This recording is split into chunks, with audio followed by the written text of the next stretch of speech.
We all know about square roots, cube roots, and even fourth roots.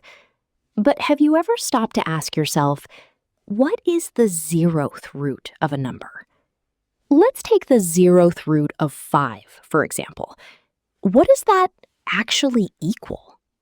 Let's look at the most common mistake people make when trying to solve this. Usually, the first instinct is to convert the root into a fractional exponent.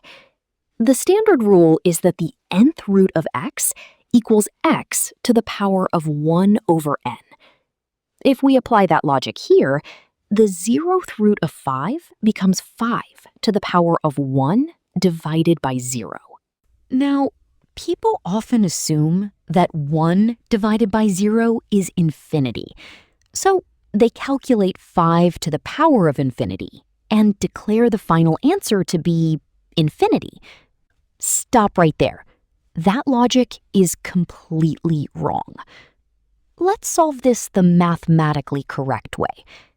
Let's suppose that the zeroth root of 5 equals some unknown variable. We'll just call it x.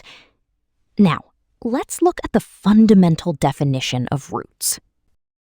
If the nth root of a equals x, then a must equal x to the power of n. Let's apply that exact same rule to our problem.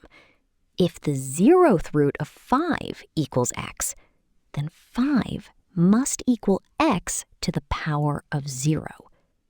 Take a close look at that equation. 5 equals x to the power of 0. Do you see the trap? A fundamental rule of algebra tells us that any non-zero number raised to the power of 0 is simply equal to 1.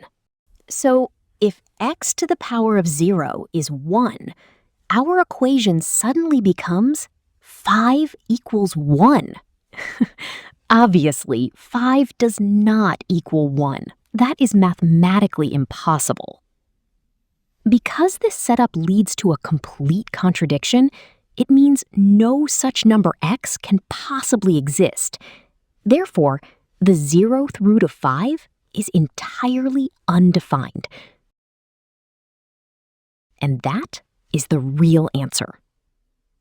As a quick bonus, this perfectly highlights the difference between undefined and infinity. Many people think 1 divided by 0 is infinity, but it's not. 1 divided by 0 is actually undefined. Infinity means a limitlessly large value, whereas undefined means no value exists at all. Think about it this way. If you take the limit of 1 over x, as x approaches 0 from the positive side, it shoots up to positive infinity. But if you take the limit of 1 over x, as x approaches 0 from the negative side, it plunges down to negative infinity. So, the next time someone asks you for the zeroth root of a number, you can confidently tell them it simply does not exist. If you loved this mathematical breakdown, please hit that like button and subscribe for more mind-bending math. I'll see you guys in the next video.